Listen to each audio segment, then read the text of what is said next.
আজকের এই মাহফিল কর্তৃপক্ষকে আমি আমার অন্তরের স্থল থেকে আমি মোবারকবাদ জানাচ্ছি, ওয়েলকাম জানাচ্ছি, সুস্বাগতম জানাচ্ছি। তার কারণ জাতি গঠনের জন্য, চরিত্র গঠনের জন্য, এদেশের সুখ এবং সমৃদ্ধির জন্য, ইহকালে শান্তি এবং পরকালে মুক্তির লক্ষ্যে আল্লাহর কোরআনের আলোচনা শোনা ছাড়া, আল্লাহর কোরআনের পথ ধরা ছাড়া মুসলমান জাতির বিকল্প কোনো পথ থাকতে পারে না। কথা বলেন, আরো জোরে কথা বলতে হবে। আমরা এমন এক সময়ে আল্লাহর কোরআন থেকে আলোচনা করতে বসেছি যখন পৃথিবীতে যুদ্ধে আতঙ্ক চলছে, ক্ষুধা, দারিদ্র, মারামারি, হানাহানি, সংঘর্ষ, এমনি করে গোটা পৃথিবীর বিভিন্ন জায়গায় বিভিন্ন ক্ষেত্রে মুসলমানদের উপরে জুলুম, অত্যাচার, নির্যাতন, নিষ্পেষণ চলছে। প্রিয় ভাই আমার, বন্ধু আমার, এই অবস্থায় আল্লাহর জমিনে বলেন তো এই জমিনের মালিক কে? আল্লাহ। বোবা হয়ে থাকেন না, বোবা করে তুলবেন। কোরআনের সপক্ষে কথা না বলে আল্লাহর কসম করে বলছি, বোবা করে আল্লাহ কিয়ামতের দিন উঠাবে। এই জমিনের মালিক কে? আল্লাহ। জবান করে বলেন আল্লাহ। এই অবস্থায় যে পরিস্থিতি, আল্লাহর জমিনে আল্লাহর দেওয়া বিধান, কোরআনের রাস প্রতিষ্ঠার জন্য, কোরআনের আন্দোলন ছাড়া, দ্বীন প্রতিষ্ঠার আন্দোলন ছাড়া মুসলমানদের মুক্তির বিকল্প কোনো পথ থাকতে পারে না। শুধু মুসলমান না, বিশ্ববাসীর জন্য আল্লাহ কোরআন ছাড়া বিকল্প নাই। কথা বলেন ঠিক কি? আমার ভাইরা, আমার বন্ধুরা, লক্ষ্য করুন, আমরা যখন তাফসীরুল মাহফিলে আল্লাহর কোরআন থেকে আমরা কথা বলছি, তখন দুনিয়ার বুকে সাম্রাজ্যবাদী, আধিপত্যবাদী, ব্রাহ্মণ্যবাদ, নাস্তিকবাদী শক্তি পায়তারা চলছে। দুনিয়া থেকে মুসলমানদেরকে নিশ্চিহ্ন করে দেওয়ার জন্য, নির্মূল করে দেওয়ার জন্য। দেখেন না, আমাদের ভাই মুসলমানরা ফিলিস্তিনে, গাজায় মুসলমানদেরকে পাখির মতো গুলি করে শহীদ করে দিচ্ছে। ইহুদি, খ্রিস্টান, মুশরিক, আল কুফরু মিল্লাতুল ওয়াহিদা। আল্লাহ রাসূল বলেছেন, সমস্ত পৃথিবীর কুফরি মতবাদ এক। মুসলমানদেরকে নির্মূল করো, ইসলামকে উৎপাদন করো, দুনিয়া থেকে মুসলমানদেরকে নিশ্চিহ্ন করে দাও। এদের একই আন্দোলন, এই ত্রিশক্তির আওয়াজে কথা বলেন ঠিক কিনা? ভাইরা আমার, বন্ধুরা আমার, এমনি করে মুসলমানদের উপর অত্যাচার হয়েছে Bosnia, Chechnya, Kashmir, Burma, Palestine, Philippines, Uganda, Lebanon, Iran, পাকিস্তানের উপরে এখনো বর্তমানে এই আধিপত্যবাদী, ব্রাহ্মণ্যবাদী, সাম্রাজ্যবাদী এই ইহুদি, খ্রিস্টান, মুশরিকরা আমাদের পাকিস্তানের উপরে জুলুম, অত্যাচার, নির্যাতন করছে। জোরে কথা বলেন ঠিক কিনা? আমাদের মাতৃভূমি বাংলাদেশ ৫৬,০০০ বর্গ মাইলের জমিন। আমাদের মাতৃভূমি, জন্মভূমি বাংলাদেশ কিন্তু এর থেকে নিরাপদ নয়। কথা বলতে হবে ঠিক কিনা? এই যে ৫ই আগস্ট এই আন্দোলনের ঠেলায় খুনে হাসিনা, ফ্যাসিস্ট লেডি ফেরাউন ভারতে বসে প্রতিদিন মুসলমানদের বিরুদ্ধে, বাংলাদেশের বিরুদ্ধে নতুন নতুন ষড়যন্ত্র করছে। জোরে আওয়াজে কথা বলে ঠিক কিনা? একটু জোরে কথা বলে। তাম পৃথিবী জুড়ে যখন সাম্রাজ্যবাদী, আধিপত্যবাদ, ব্রাহ্মণ্যবাদ, নাস্তিকবাদের জুলুম, অত্যাচার, নির্যাতন চলছে, তখন মুসলমানেরা চুপ করে বসে থাকতে পারে না। জোরে বলেন পারে না।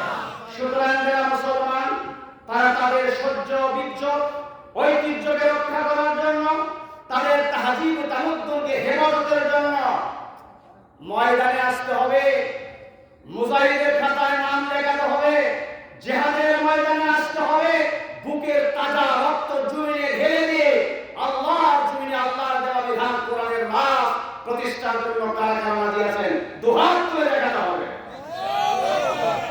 রাজি আছেন তো? এই মানলে কাম হবে? রাজি আছেন তো? আল্লাহ আমাদের কবুল করুন। জোরে বলেন আমিন। জোরে বলেন আমিন।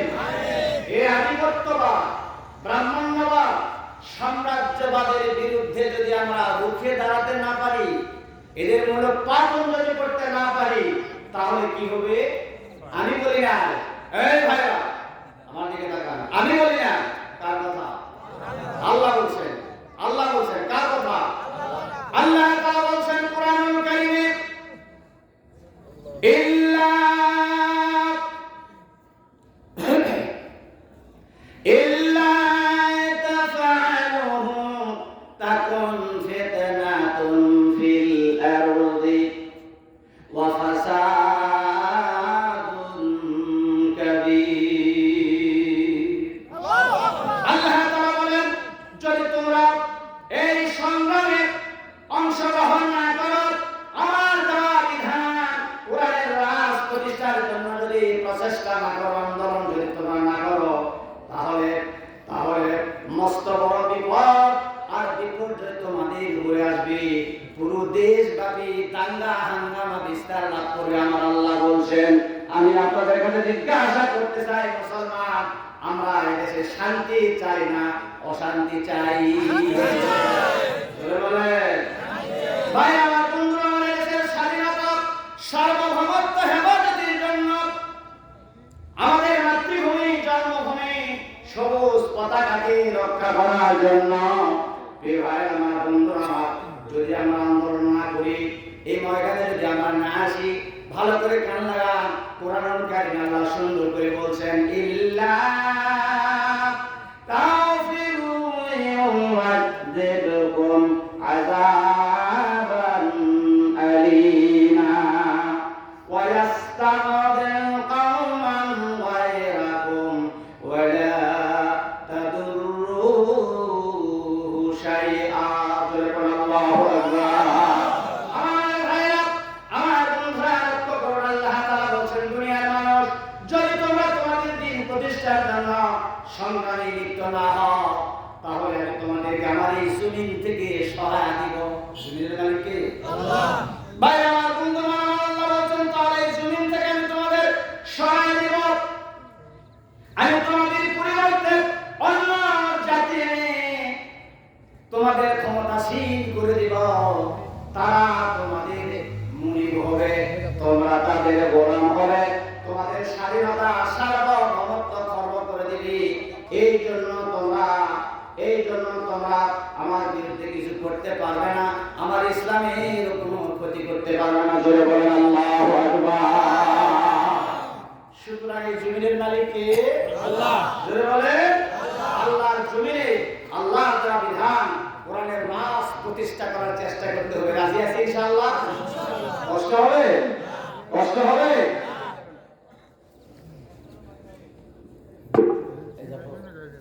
আস্তে করে বাতাস দিতে কষ্ট হবে আপনাদের? 1 ঘন্টা কথা বলবো ইনশাআল্লাহ। বলেন ইনশাআল্লাহ। ভাই আমার বন্ধুরা, আমার লক্ষ্য করুন, আমরা এখন জান্নাতের বাগানে। কোথায়? কত ভাগ্যবান মানুষ, যে মানুষগুলো আসতে পারে নাই, যে মানুষগুলো আসতে পারে নাই, তাদের ভাগ্য ভালো না খারাপ? আপনারা যারা এসেছেন আজকে, আপনারা জান্নাতের বাগানে বসেছে, রাত 12টার আগে জান্নাতের বাগান ভেঙে যাবে। হয়তো অনেকে এটাই জীবনের শেষ মাহফিল হতে পারে। কথা বলেন ঠিক কিনা? বন্ধুরা, আমার লক্ষ্য করুন, আপনারা জান্নাতের বাগানে এসেছেন। জান্নাতের বাগান আমি বলি না, 1000 বছর পূর্বে মুহাম্মদ রাসূলুল্লাহ সাল্লাল্লাহু আলাইহি ওয়াসাল্লাম বলেছেন, মাদারিসুল ইলম হিয়া রাওযাতুন মিন রিয়াদিল জান্নাহ। আল্লাহ নবী বলেন, যেই জায়গায় আল্লাহ কোরআন থেকে কথা বলা হয়, যেই জায়গায় রাসূলুল্লাহর হাদিস থেকে কথা আলোচনা করা হয়, সেই জায়গাটুকু দুনিয়ার ভিতরে আর সাধারণ কোনো জায়গা থাকে না। আল্লাহর নবী বলে, এই জায়গাটুকু আল্লাহ জান্নাতের টুকরায় পরিণত হয়ে যায়। যদি বলেন সুবহানাল্লাহ, খুশি হয়ে বলেন সুবহানাল্লাহ। আমার ভাইরা, আমার বন্ধুরা, যে যতগুলো লোক আপনারা বসে আছেন, ভালো করে কান লাগান। এই জায়গায় 10 জন মানুষ, 10 জন ফেরেশতাকে আরশে আজিমি আল্লাহ রাব্বুল আলামিন সামনে নিয়ে ফেরেশতাদেরকে লক্ষ্য করে বলছেন, উনজুরু ইলা আবদি, আমার বান্দাদের দিকে তাকাও। বারপুর মসজিদ প্রাঙ্গণের দিকে তাকিয়ে দেখো, উনজুরু ইলা আবদি, ইয়াসকুরুনি ওয়া ইয়াকরাউনা কিতাবি, এই মানুষগুলো আমাকে কেমন করে স্মরণ করছে, আমার কোরআনুল কারীম থেকে কেমন করে আলোচনা শুনছে।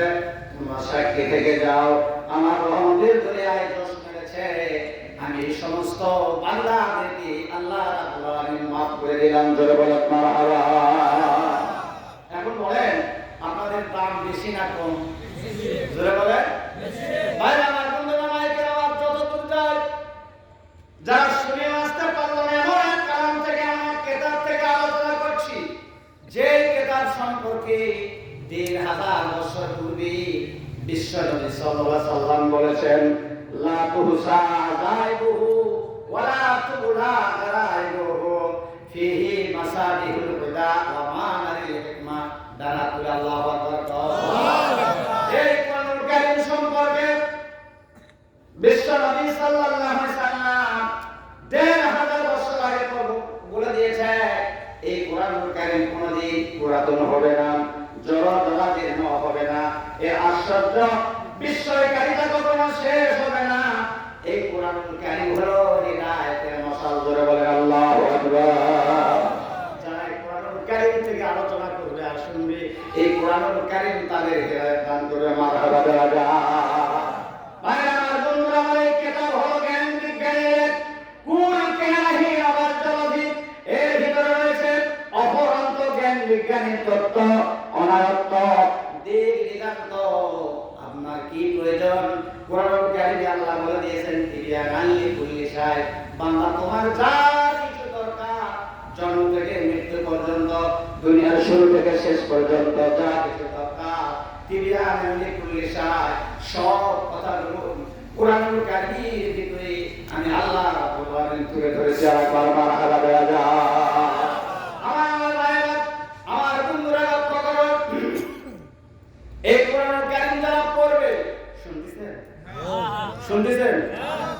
এই কোরআনুল কারীম যারা পড়বে, যারা বুঝবে, যারা আমল করবে, এই কোরআন দিয়া যারা সমাজ বিনির্মাণের চেষ্টা করবেন, সমাজ প্রতিষ্ঠার জন্য যারা আন্দোলন করবেন, তাদের সম্পর্কে বিশ্বনবী সাল্লাল্লাহু আলাইহি ওয়াসাল্লাম ১,৫০০ বছর আগে বলে দিয়েছেন, মান কারাআল কুরআনা ফাস্তাজারাহু ফাআল্লা হালালাহু ওয়া হারামা হারামাহু আদখালাহুল্লাহুল জান্নাহ। দানাতুল মারহাবা দেন। আল্লাহ নবী বলে, কোরআন যারা পড়বে, হারামকে হারাম মেনে, হারামকে হারাম মেনে কোরআনুল কারীম যারা পড়বে আর আমল করবে, আল্লাহ নবী বলেন, অবশ্যই আমার আল্লাহ তাকে জান্নাত দান করবেন। মারহাবা দেন।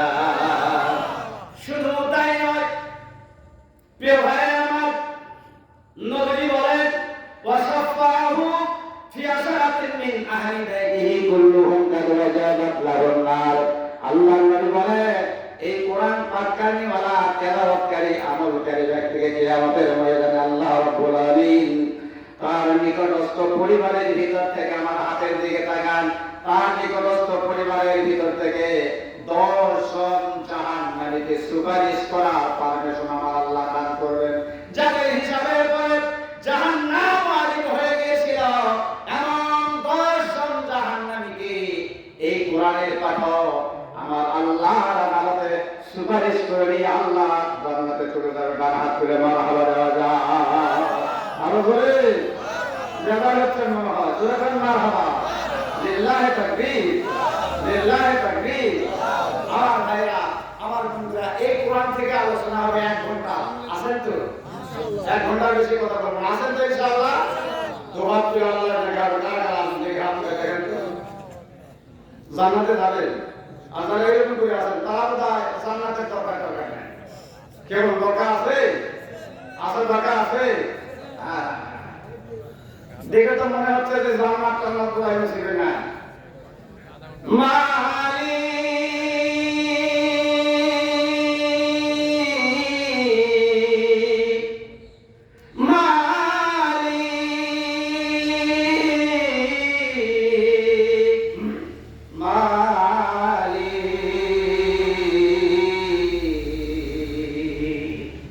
একটি ঘর বানিয়ে দিও, একটি ঘর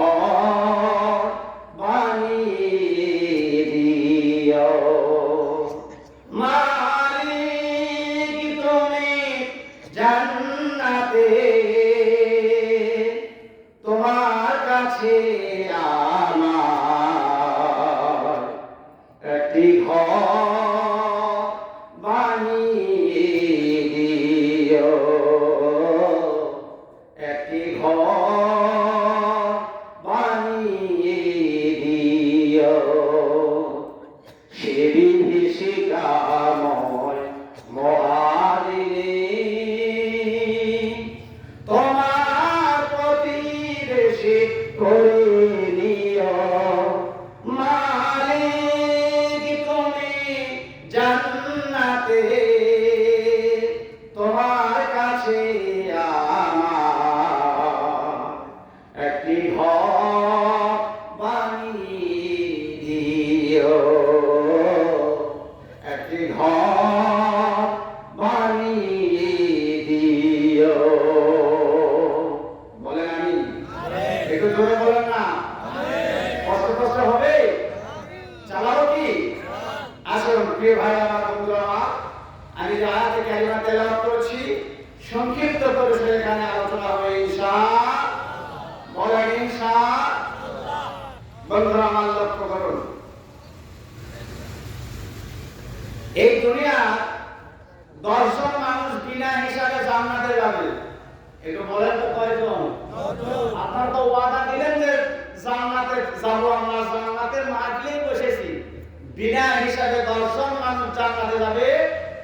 2 নম্বরে যে ব্যক্তির নাম কোট করা হয়েছে, এই ব্যক্তির কাছে একজন ইহুদি এসে 4টা প্রশ্ন করেছে। একটু জবাব দেওয়ার কথা, জবান খুলে বলেন কয়টা? 4টা। সবাইকে বলতে হবে কয়টা? 4টি প্রশ্ন তার কাছে করা হয়েছে।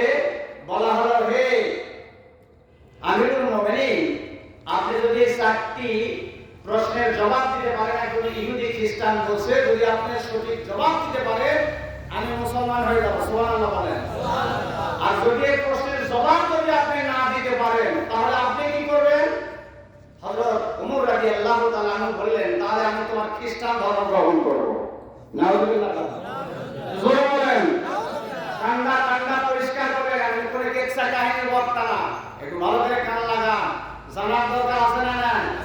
তিনি বললেন, যদি আমি তোমার এই 4টি প্রশ্নের জবাব দিতে না পারি তাহলে আমি খ্রিস্টান ধর্ম গ্রহণ করব। নাউযুবিল্লাহ বলেন। এখন বলছে, বলো তোমার প্রশ্ন কি? ভালো করে মনোযোগ দিয়ে আমার দিকে তাকান আর কান দিয়ে ভালো করে শুনেন। 1 নম্বর প্রশ্ন তিনি বললেন, একই মায়ের 2টি সন্তান। কয়টি সন্তান? 2টি। এক মায়ের 2 সন্তান, 2 জনে নবী। ডানাতে মারহাবা দেন। জোরে মারহাবা দেন। এক ভাইয়ের নাম হলো উযায়ের, আরেকজনের নাম উযায়ের। একই মায়ের 2টি সন্তান, একই দিনে একই সময়ে দুনিয়ায় জন্মগ্রহণ করেছেন এবং একই দিনে 2 ভাই মৃত্যুবরণ করেছেন। তাদের মৃত্যুর ব্যবধান ছিল 100 বছর। নাম্বার 1, 1 নম্বর প্রশ্ন। বুঝতেছেন আমার কথা? হযরত ওমরের কাছে এই কথা বললেন তিনি।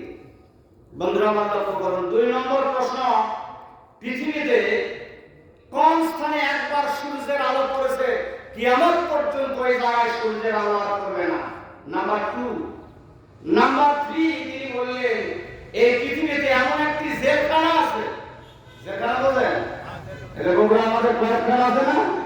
এমন একটি জেলখানা আছে যে জেলখানার ভিতরে শ্বাস, এই যে অক্সিজেন, শ্বাস নিঃশ্বাস নেওয়ার কোনো সুযোগ নাই, শ্বাস ফেলার কোনো সুযোগ নাই, শ্বাস নেওয়ার কোনো অনুমতি নাই এবং জেলখানাতে বের হওয়ার কোনো রাস্তাও নাই। কিন্তু এরপরও এই জেলখানার মানুষটি জীবিত। এই জেলখানার নাম কি? এটা হলো 3 নম্বর প্রশ্ন হযরত ওমরের কাছে করতেছেন।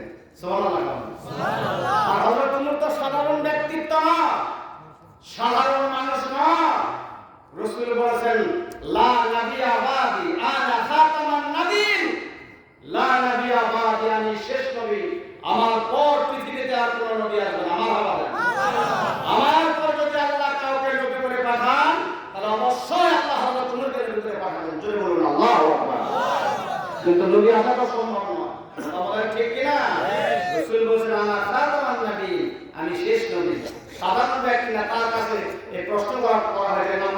চার নম্বর প্রশ্ন, এটি কোন কবর? যে কবরের বাসিন্দা জীবিত, কবরের বাসিন্দা জীবিত, যে কবরের বাসিন্দা জীবিত, কবরটাও জীবিত। মাঝে মধ্যে এই কবরের বাসিন্দাকে সাথে নিয়ে আবার এই কবর ঘুরতে যা, ডানাত করে মারহাবা দেন। প্রশ্নটাকে খুব ইজি মনে হচ্ছে, এই কথা বলে ইজি মনে হচ্ছে। আবার এই কবরের বাসিন্দা কবর থেকে বের হয়ে দীর্ঘদিন পর্যন্ত আল্লাহর জমিনে আল্লাহর দেওয়া বিধান কোরআনের সমাজ প্রতিষ্ঠার চেষ্টা করেছেন, দুনিয়ার মানুষকে ইসলামে এস্টাবলিশ করেছেন, প্রতিষ্ঠা করেছেন। জোরে মারহাবা দেন। চারটি প্রশ্ন করেছেন, জোরে বলেন কয়টি? চারটি। আরো জোরে? চারটি। এই চারটি প্রশ্নের জবাব শোনার দরকার আছে না? না। এত মারাত্মক প্রশ্ন জীবনেও শোনেন না, কথা বলেন ঠিক কিনা? আলোচনা হবে ইনশাআল্লাহ। একটু জোরে বলেন ইনশাআল্লাহ। এই পৃথিবীতে আপনারা আমার কিসের অহংকার? 1.5 টাকার মুরগি। কয় কথা কোরআন হাদিসে পড়েছেন? 1.5 টাকার মুরগির অহংকারকে এই পৃথিবীতে 4 জন প্রতাপশালী বাদশা ছিলেন। টাকা পেলে মারহাবা দেন। আরো জোরে মারহাবা দেওয়া লাগবে। হয় নাই তো? 4 জন প্রতাপশালী বাদশা, 2 জন বিধর্মী আর 2 জন মুসলমান। সুবহানাল্লাহ বলেন। যারা সারা পৃথিবীতে শাসন করেছেন, আমাদের মতো এই লেডি ফেরাউন হাসিনার মতো না। গোটা পৃথিবীর রাষ্ট্রপ্রধান, গোটা পৃথিবীর প্রেসিডেন্ট, সমস্ত দুনিয়ার বাদশাহী করেছেন। 2 জন কাফের, 2 জন মুসলমান। মারহাবা দেন। আমার ভাই, আমার বন্ধুরা, কান লাগাতে হবে।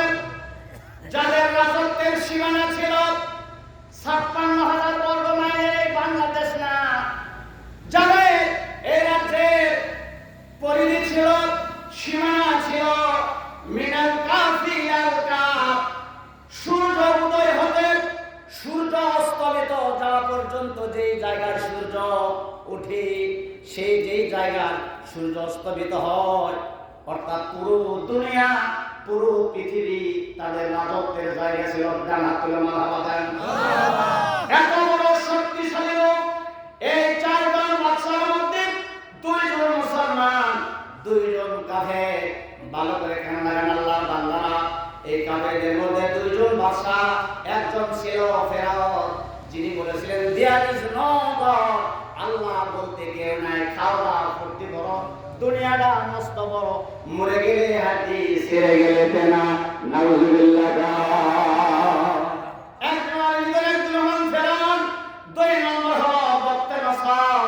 মুসলমানদের ভিতরে এই হলো 2 জন কাফের বাদশা ছিল, প্রেসিডেন্ট ছিল, খালি বাদশা না, পুরো দুনিয়াকে শাসন করেছেন। কথা বলা যাবে না, মুখ বুঝে চুপ করে থাকতে হবে, ঠিক কিনা?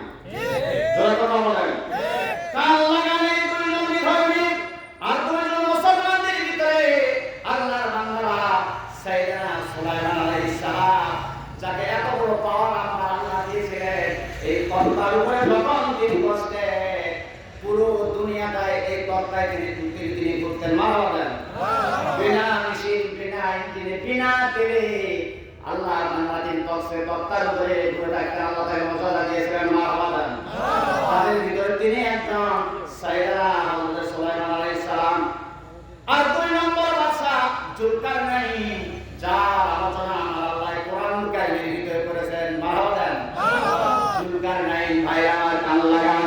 মুসলমানদের ভিতরে 2 জন বাংলার বাংলা সূরা কাহাফের 83 নম্বর আয়াত থেকে 106 নম্বর আয়াত পর্যন্ত বাদশা জুলকারনাইনের আলোচনা আমার আল্লাহ কোরআন কারীমের ভিতরে করেছেন। মারহাবা দেন।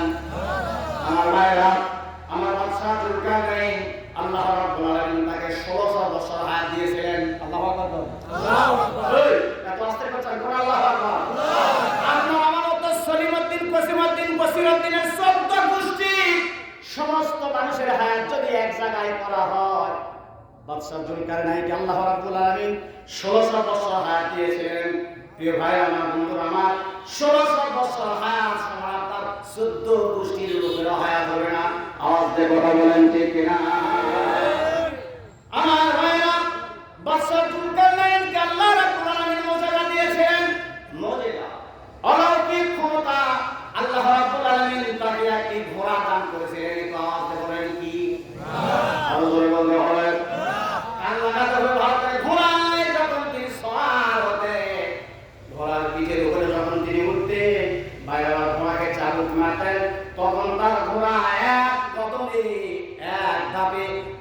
1200 মাইল রাস্তা অতিক্রম করতে হবে, ডান হাত তুলে মারহাবা দেওয়া যায়? হয় না, হয় না, জোরে করে মারহাবা। চাবুক মারতেন এক লাফি 1200 মাইল চলে যেত, মারহাবা। 1200 মাইলের রাস্তা চলতো, বাদশা জুলকারনাইন এই ঘোড়ায় চড়ে সারা পৃথিবীতে 2 বার তিনি সফর করেছেন, জোরে বলেন মারহাবা। তো আপনার আমার মতো সলিমুদ্দিন বসিমুদ্দিন অহংকার কি? 3 পয়সার মুরগি আছে না? কথা কয় না, সব কিছু শিখে ফেলাইছে। এটা কি শিখছো? কোরআন হাদিস পড়ে কথা বলিছো, কি ওয়াজ শিখছো তুমি? এরকম অহংকারী মুরগি আছে না? আল্লাহ আল্লাহ, কোন দিন মৃত্যুর ডাক আসবে বলা যাবে? আমার আল্লাহ এমন এক ক্ষমতার মালিক, তিনি মৃত্যুকে জীবিত করেন, মারহাবা দেন। যিনি মারেন তিনি জীবন দান করেন, কথা বলেন। মুসলিম জাতির পিতা সাইয়েদনা ইব্রাহিম আলাইহিস সালাম, আমাদের জাতির পিতা, আল্লাহর দরবারে আবেদন করলেন, আরজি করলেন, মুসলিম জাতির পিতা হাজি জাতি কেউ হতে পারে না। তাম পৃথিবীর মুসলমানদের পিতা সাইয়েদনা ইব্রাহিম আলাইহিস সালাম, আওয়াজ দিয়ে কথা বলেন ঠিক কিনা? মিল্লাতা আবিকুম ইব্রাহিম হুয়া সাম্মাকুমুল মুসলিমিন, জোরে বলেন আল্লাহু আকবার। এই মুসলিম জাতির পিতা আল্লাহ রাব্বুল আলামিনের কাছে আবেদন করলেন, আরজি করলেন, তিনি বললেন আল্লাহর কাছে, আমাদের পিতা ইব্রাহিম আলাইহিস সালাম বললেন, রাব্বি আরনি কাইফা তুহিল মাউতা, আল্লাহ তাআলা, হে আমার রব, হে আমার প্রতিপালক, আমাকে দেখাতে হবে কিভাবে মৃত মানুষকে আপনি জিন্দা করেন। আল্লাহর কাছে প্রশ্ন করেছেন, জোরে বলেন কি? ইব্রাহিম আলাইহিস সালাম। এত শোনা শুনতেছে বলে আল্লাহ, দেখছেন অবস্থা? আল্লাহর কাছে প্রশ্ন করলেন ইব্রাহিম আলাইহিস সালাম, তুমি মৃত মানুষকে কাইফা তুহিল মাউতা, কিভাবে মৃত মানুষকে তুমি জীবিত করো? আল্লাহর নবী ইব্রাহিম আলাইহিস সালাম তিনি আল্লাহর কাছে বললেন, আমার একটু দেখাও মরা মানুষকে তুমি কিভাবে জীবিত করবে। বন্ধুরা, আল্লাহ জবাব দিলেন, কোরআনুল কারীমে আল্লাহ কোট করলেন, আওয়ালাম তুমিন, হে ইব্রাহিম তুমি কি বিশ্বাস করো না কিভাবে আমি মরা মানুষকে আমি জিন্দা করি? তিনি বললেন, বালা, হ্যাঁ আমি অবশ্যই বিশ্বাস করি। ওয়ালাকিন লা ইয়াতমাইন্না কলবি, যদি এই চোখ দিয়ে দেখতে পেতাম তুমি কেমন কি মরা মানুষগুলোকে তুমি জিন্দা করছো, তাহলে আমার এই আত্মাটা, আমার আত্মাটা প্রশান্তি লাভ করতো, আমি সুখ পাইতাম। ভাই আমার, বন্ধুরা আমার, আল্লাহ রাব্বুল আলামিনের কাছে যখন ইব্রাহিম আলাইহিস সালাম প্রশ্ন করলেন, লক্ষ্য করুন বন্ধুরা, আল্লাহ তাআলা বলে, ইব্রাহিম তুমি 4টি পাখি হাতে নাও, 4টি পাখি হাতে নাও। শুনতেছেন? 4টি পাখি হাতে নাও, 4টা পাখি তিনি বললেন, নিয়ে নিলাম। 1 নম্বর কবুতর, চিনেন? 1 নম্বর তিনি কবুতর ধরলেন। 2 নম্বর মোরগ, এই যে মোরগ মামা, এই যে রান্না খাওয়াইছেন আজকে আমাদের, দুটা রান্না খাওয়াইছেন। 2 নম্বর হলো মোরগ, বল্টু ভাই গেলে আসে। 3 নম্বর তিনি নিলেন ময়ূর, দেখতে ময়ূর কত সুন্দর, ময়ূর নিলেন। 4 নম্বর কাক নিলেন, কাক তার আওয়াজ বোঝায়, শুনতে খুব মিষ্টি। দেখছেন কয় মিষ্টি, কি কথা পালাবে। আমার বন্ধু ভাই কাছে না, কাকের আওয়াজ তো কখন হাসি কাক, কথা বলেন। কুকিলের ডাক মিষ্টি, ডানাতুল মালাদান, আল্লাহর মালাদান। 4টি পাখি তিনি হাতে নিলেন, কবুতর নিলেন, মোরগ নিলেন, ময়ূর নিলেন, কাক নিলেন। আল্লাহ বলেন, এই 4টারে জবাই করো, 4টার গোশত এক জায়গায় মাখো, মাখি না আমরা, এক জায়গায় মাখো, এরপরে পাহাড়ের উপরে ছিটায়া দিয়ে আসো। তারপর তুমি একটা একটা করে নাম ধরে ডাকবা, আমি আল্লাহ রাব্বুল আলামিন তার গোশত, হাড্ডি, চামড়া, ঘিলু সবগুলো যখন তিনি এই কায়দায় আল্লাহর নির্দেশে ডাক দিলেন, ডাক দেওয়ার সঙ্গে সঙ্গে আবার পূর্বের ন্যায় জীবিত হয়ে আল্লাহর পয়গম্বর সাইয়েদনা ইব্রাহিম আলাইহিস সালামের কাছে হাজির হয়ে গেল। দুহাত তুলে মারহাবা দেওয়া যায়। লিল্লাহি তাকবীর, লিল্লাহি তাকবীর। এইভাবে তিনি জীবিত করেন। শুনতেছেন না? ভাই আমার বন্ধুরা, আমার আলোচনা সবগুলো হবে, আছেন তো? আছেন তো? বাড়ি যাবেন, বাড়ি যাবেন। চারটা প্রশ্ন আপনাদের মাঝে আমি রেখেছি, আর একটা যদি রাখতে যায় তাহলে ফজর হয়ে যাবে।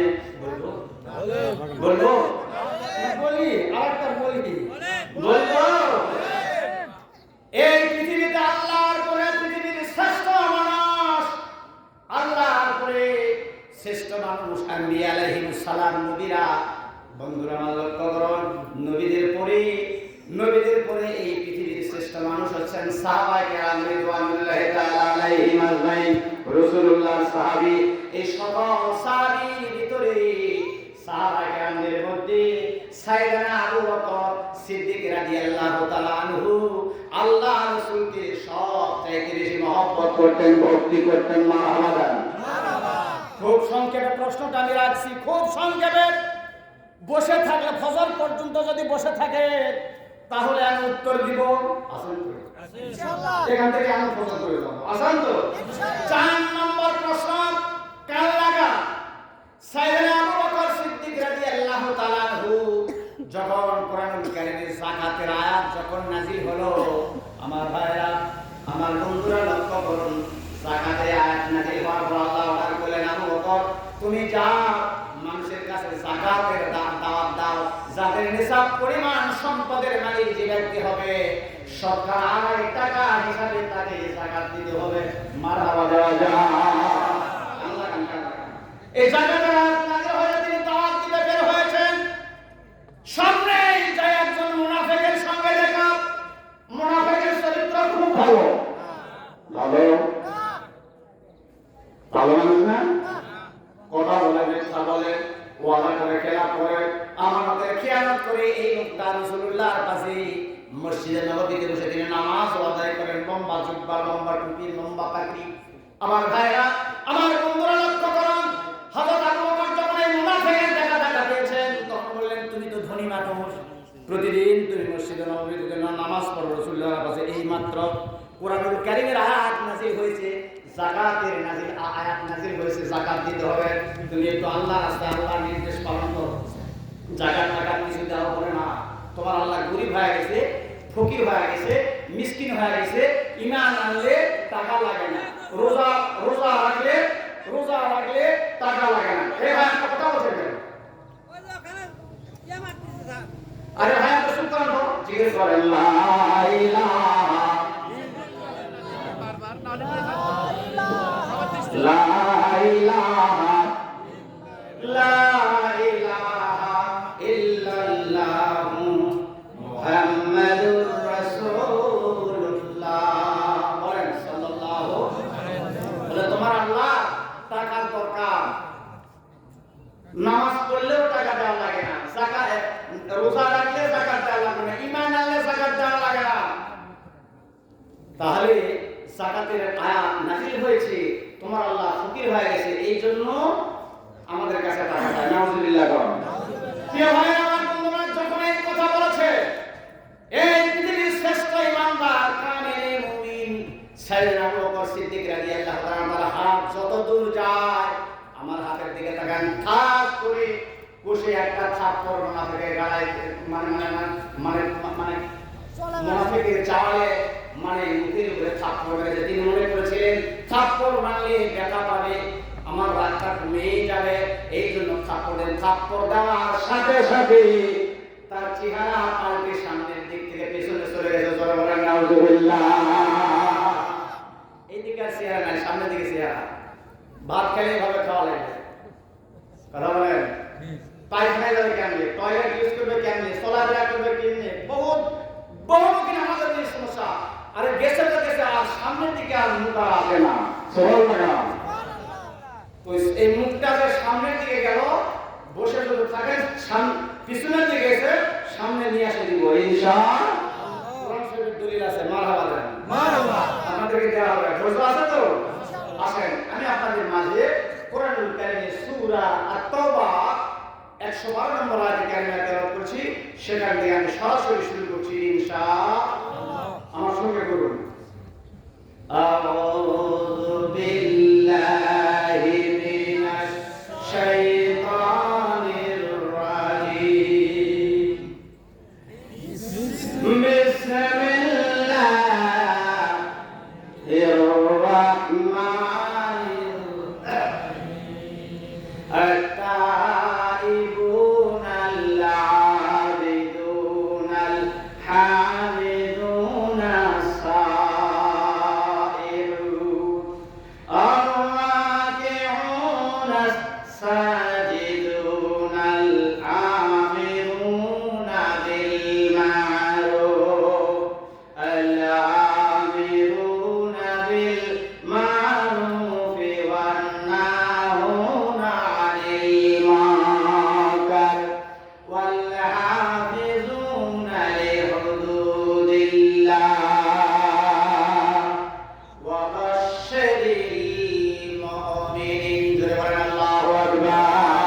112 নম্বর আয়াত আমি তেলাওয়াত করেছি।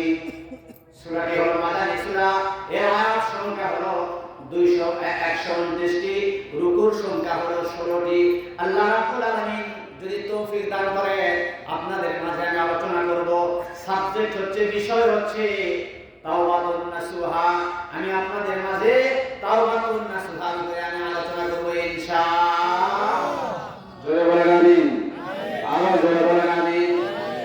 ভাই আমার বন্ধুরা, আমার লক্ষ্য করুন, আপনাদের উদ্দেশ্যে আহ্বান জানাই, সূরা তাওবা 112 নম্বর আয়াতে আল্লাহ তাআলা 8টি বৈশিষ্ট্যের কথা বলেছেন। আমার হাতের দিকে তাকাতে, কয়টি বৈশিষ্ট্য? 8টি বৈশিষ্ট্যের কথা বলেছেন। আচ্ছা বলুন তো, আপনাদের কাছে আমি প্রশ্ন করছি, জাহান্নামের সংখ্যা কয়টি? জাহান্নামের সংখ্যা বলে 8টি। জোরে বলতে হবে। জাহান্নামের সংখ্যা 7টি। জান্নাতের সংখ্যা কয়টি? সবাইকে বলতে হবে জান্নাতের সংখ্যা কয়টি। আমার হাতের দিকে তাকান, এই কুরআনুল কারীমে সূরা ফাতিহার মধ্যে আল্লাহ রাব্বুল আলামিন 7টি আয়াতে কারিমা নাযিল করেছেন। বন্ধুরা আমার লক্ষ্য করুন, জোরে বলুন কয়টি? 7টি আয়াতে কারিমা নাযিল করেছেন। জাহান্নামের সংখ্যা একটু আরেকবার জোরে বলেন কয়টি? আমার ভাইরা, সূরা ফাতিহা এই 7টি আয়াতের শিক্ষা যদি কোন মুসলমান, কোন মানুষ যদি গ্রহণ করতে পারে, বন্ধুরা আমার লক্ষ্য করুন, আল্লাহ রাব্বুল আলামিন এই মানুষগুলোর জন্য জাহান্নামের 7টি দরজা আল্লাহ বন্ধ করে দিবেন। ডান হাত তুলে মারহাবা। কারা কারা জাহান্নামে যাবেন একটু হাত তুলে দেখান। জাহান্নামে যাবেন কারা কারা? কেউ তুলতে চায় না। এই সূরা ফাতিহা 7টি আয়াতের গুরুত্ব, তাৎপর্যের শিক্ষা, এর উপরে যদি কোনো মুসলমান আমল করতে পারে, আমার আল্লাহ জানিয়ে দিয়েছে এই মানুষগুলোর জন্য আল্লাহ রাব্বুল আলামিন জাহান্নামের 7টি দরজা বন্ধ করে দিবেন। মারহাবা রাজা। আমার ভাইরা, আপনাদের কাছে এবার প্রশ্ন করি, ভালো করে কান লাগান, কানগুলা পরিষ্কার করে আমার আলোচনা শুনতে হবে। প্রিয় ভাইরা, বন্ধুরা আমার লক্ষ্য করুন, বলুন তো জান্নাতের সংখ্যা মোট কয়টি? জান্নাতের কয়টি? আরো জোরে বলতে হবে 8টি। বন্ধুরা আমার লক্ষ্য করুন, জান্নাতের সংখ্যা যদি কোন ব্যক্তির জন্য আমার আল্লাহ বন্ধ করে দেন, তাহলে খোলা থাকবে কোনটি? জান্নাতের 8টি। আরে মারহাবা দেন। আরে না তো আপনারা এটা পারেছে, মারহাবা দেন। যদি কোন মানুষের জন্য জাহান্নামের 7টি দরজা আমার আল্লাহ বন্ধ করে দেন, তাহলে কোনটা এই মানুষগুলোর জন্য জান্নাতের 8টি দরজা আমাদের জন্য খোলা থাকবে? বলেন তো, কাদের জন্য খোলা থাকবে কয়টি দরজা? 8টি দরজা। ভাইরা আমার, বন্ধুরা লক্ষ্য করুন, আল্লাহ রাব্বুল আলামিন এর কুরআনুল কারীমের সূরা তাওবা 112 নম্বরে আল্লাহ রাব্বুল আলামিন মুমিনদের 8টি বৈশিষ্ট্যের কথা আলোচনা করেছেন। আমার আলোচনা আজকে আমি করব, যদি কোন মানুষ, কোন মুসলমান, কোন ইমানদার ব্যক্তি এই 8টি গুণ অর্জন করতে পারে, আল্লাহর কসম, আমার আল্লাহ তার জন্য জান্নাতে 8টি দরজা আমার আল্লাহ খুলে দিবেন। দুই হাত তুলে মারহাবা রাজা। লিল্লাহি তাকবীর, লিল্লাহি তাকবীর। আমার ভাইরা, আমার বন্ধুগণ লক্ষ্য করুন, আমি আপনাদের খেদমতে উদাত্ত আহ্বান জানাই। বাবারা, কথা বলা যাবে না? কষ্ট হচ্ছে? বন্ধুরা আমার লক্ষ্য করুন, আমি আপনাদের মাঝে তেলাওয়াত করছি। আসুন আমরা পড়ি, আউযু বিল্লাহি মিনাশ শাইতানির রাজিম, আত-তাইবুনাল আবিদুন। যারা আল্লাহর কাছে তওবা করে, কার কাছে? 1 নম্বর, যারা আল্লাহর কাছে তওবা করে নিষ্ঠার সঙ্গে। আমার ভাইরা, আমার বন্ধুরা লক্ষ্য করুন, সূরা তাহরিমের 8 নম্বর আয়াতে সুন্দর করে আমার আল্লাহ বলেছেন, ইয়া আইয়ুহাল্লাযীনা আমানু তুবু ইলাল্লাহি তাওবাতান নাসুহা। আল্লাহু আকবার। বাতাস দাও, গান করে জানালে হাজির করো, মাদ্রাসা থেকে একটা ছাত্র হাজির করো। কষ্ট হবে? ভাই আমার, বন্ধুরা আমার, আল্লাহ তাআলা বলেন, হে ইমানদার বান্দাগণ, হে মুমিন বান্দাগণ, আল্লাহ পরিষ্কার বললেন, তোমরা আল্লাহর কাছে খাঁটি তওবা করো, আন্তরিক তওবা করো। তাওবা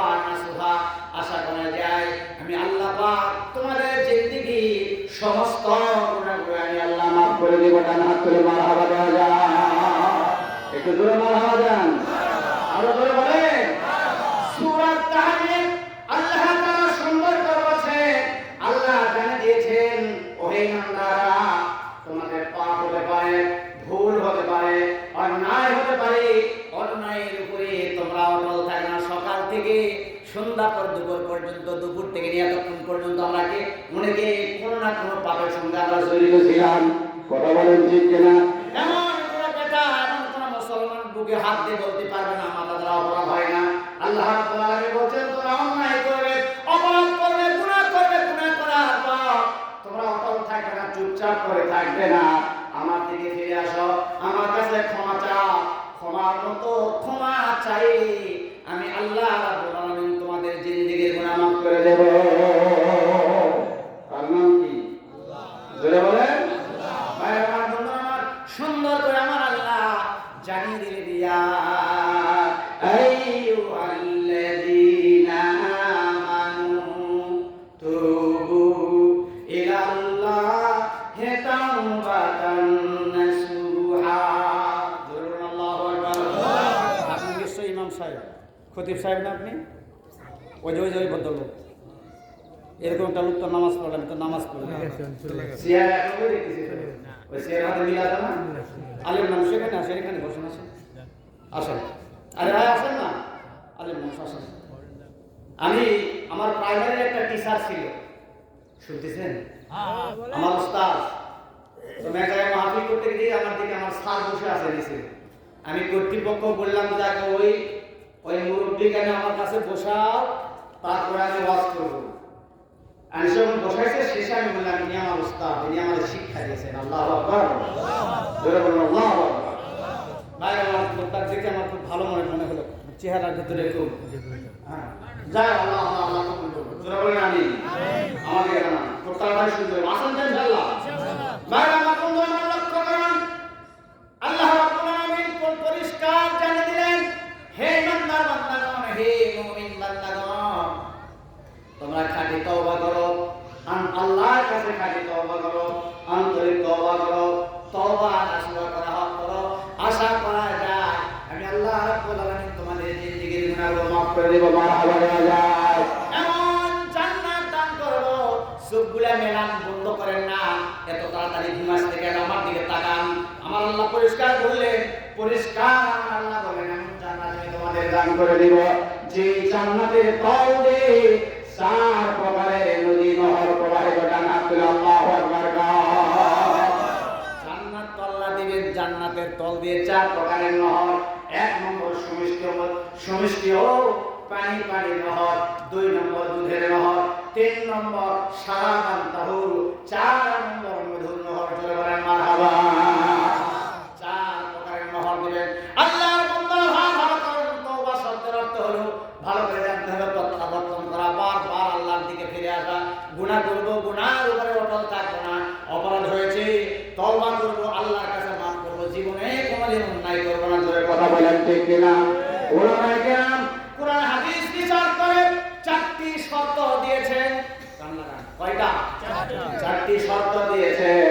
1 নম্বর, আন্তরিকভাবে লজ্জিত হতে হবে। জোরে বলেন কার কাছে? আমার দিকে ভালো কাটান, কার কাছে লজ্জিত হবে? অপরাধ হয়েছে, 1 নম্বর আল্লাহর কাছে আপনাকে লজ্জিত হতে হবে। 2 নম্বর, যখনই আপনি পাপ করবেন তাৎক্ষণিকভাবে আল্লাহর বান্দা তাৎক্ষণিকভাবে আপনার পাপকে আপনাকে ছেড়ে দিতে হবে। এটা মুমিনের লক্ষণ। আল্লাহু আকবার। ইমানদারদের বৈশিষ্ট্য, পাপ হয়ে গেছে, সঙ্গে সঙ্গে আমি অনুতপ্ত হব, অনুশোচনা করব, আমি লজ্জিত হব, পাপটা ছেড়ে দেব। 3 নম্বর, আপনি ওয়াদা করবেন, অঙ্গীকার করবেন, জীবনে আর অন্যায় পাপের কাছেও যাব না। মারহাবা দেন। এটা হলো 3 নম্বর। 4 নম্বর, একমাত্র আল্লাহর ভয়ে আমি তওবা করব। রাজি আছি নাকি? রাজি আছি? আত্মীয় বলেন রাজি আছি? সারা জীবনে গুনাহ করলেন, কোনটা বড়, কোনটা ছোট, কোনটা সাগীরা, কোনটা কাবীরা, কোন পাপের কি রকম শাস্তি, জীবনে কোনদিন তওবা করলেন না। এখনই যদি আপনি তওবা ছাড়া যদি আপনি কাবীরা গুনাহ করে যান, কাবীরা গুনাহ করে যদি আপনি কবরে চলে যান, আল্লাহর কসম, হাজার হাজার বছর আপনি জাহান্নামের আগুনে দাও দাও করে জ্বলবেন। নাউজুবিল্লাহ। আমার আল্লাহ কোরআনুল কারীমের সূরা নিসার ৩১ নম্বর আয়াতে সুন্দর করে বলে দিলেন, ইয়াতাজাতানিবু কাবাইরা মা তুনহাউনা আনহু নুকাফির আনকুম সাইয়্যাতিকুম ওয়া নুদখিলুকুম মুদখালান কারীমা। আল্লাহু আকবার। আল্লাহ তাআলা বলেন, যদি তুমি বড় বড় গুনাহ থেকে দূরে থাকো, যেই গুনাহগুলো, যেই পাপগুলো আমি আল্লাহ করতে তোমাকে নিষেধ করে দিয়েছি, তাহলে আমি আল্লাহ তোমাদের ছোট ছোট গুনাহগুলো মাফ করে দিব। আর আমি আল্লাহ পাক তোমাকে সম্মানজনক জান্নাতুল ফেরদাউসের মালিক বানাই দেব। ডান হাত তুলে মারহাবা দেওয়া যায়। আপনি জান্নাতুল ফেরদাউসের মালিক আল্লাহ বানাই দিবেন যদি আপনি বড় বড় অপরাধ যদি আপনি না করেন, বড় বড় পাপ যদি আপনি না করেন, জান্নাতের মালিক আল্লাহ আপনাকে বানাই দিবেন। মারহাবা। আমার ভাইরা, আমার বন্ধুরা, কোরআনুল কারীম সূরা নিসা ১৭ নম্বর আয়াতে আমার আল্লাহ সুন্দর করে বলছেন, আছেন নাকি না চলে যাবেন? আছেন? ভাইরা আমার, বন্ধুরা আমার, কান লাগান। আল্লাহ তাআলা বলেন, ইন্নামা তাওবাতু আলাল্লাহি লিল্লাযীনা ইয়া'মালুনা সুআ বিজাহালাতিন সুম্মা ইয়াতুবুনা মিন করিব। যখন আল্লাহু আকবার। আল্লাহ তাআলা পরিষ্কার বলেন, গোলাম, আল্লাহ তাআলার নিকট শুধু তাদের তওবাই গ্রহণযোগ্য হবে। কাদের তওবা কবুল হবে? আল্লাহর কাছে তাদের তওবা গ্রহণযোগ্য হবে যারা ভুলবশত কোনো অন্যায় করেছে, অপরাধ করেছে, অপরাধ করার পর অবিলম্বে আল্লাহর কাছে তওবা করে। আল্লাহ আল্লাহ তাআলা বলেন, ফাউলাইকা ইয়াতুবুল্লাহু আলাইহিম ওয়া কানা আল্লাহু আলিমান হাকীমা। আমার আল্লাহ পরিষ্কার বলেন, এই সব লোকদের তওবা আমি আল্লাহ রাব্বুল আলামিন কবুল করে থাকি। জোরে বলেন আল্লাহু আকবার। কার কথা? আল্লাহর। জোরে বলেন আল্লাহ। প্রিয় ভাই আমার, বন্ধু আমার, কান লাগান। এত বড় লম্বা হাদিস, এই আয়াতের তাফসীর বলবো? আল্লাহ বান্দা হবে, কান লাগাতে হবে। বিশ্বনবী মুহাম্মদ রাসূলুল্লাহ সাল্লাল্লাহু আলাইহি সাল্লাম যখন মক্কা থেকে মদিনায় চলে গেলেন, শুনতেছেন? মদিনায় যখন চলে গেলেন, বন্ধুরা আমার লক্ষ্য করুন, মদিনা যাওয়ার পরে আল্লাহর নবী আনসার এবং মুহাজিরদের সঙ্গে এত সুন্দর ভ্রাতৃত্ব সম্পর্ক গড়ে তুলেছিলেন আনসার এবং মুহাজিরদের জন্য। বন্ধুরা আমার লক্ষ্য করুন, যে মানুষগুলো মক্কা শরীফ থেকে মদিনায় চলে গেল, এই লোকদের বলা হয় মুহাজির। আল্লাহর বান্দা যারা সাহায্য করেছে মদিনার মানুষকে, এর হলো আনসার। মারহাবা দেন। এই মানুষগুলো যখন একমাত্র আল্লাহর জন্য, আল্লাহর মহব্বতে, রাসূলুল্লাহর মহব্বতে, বন্ধুরা আমার, দুনিয়ায় কারো ভালোবাসা ছিল না কলিজার মধ্যে, একমাত্র আল্লাহর মহব্বত ছিল, রাসূলুল্লাহর মহব্বত ছিল কলিজায়। মারহাবা দেন।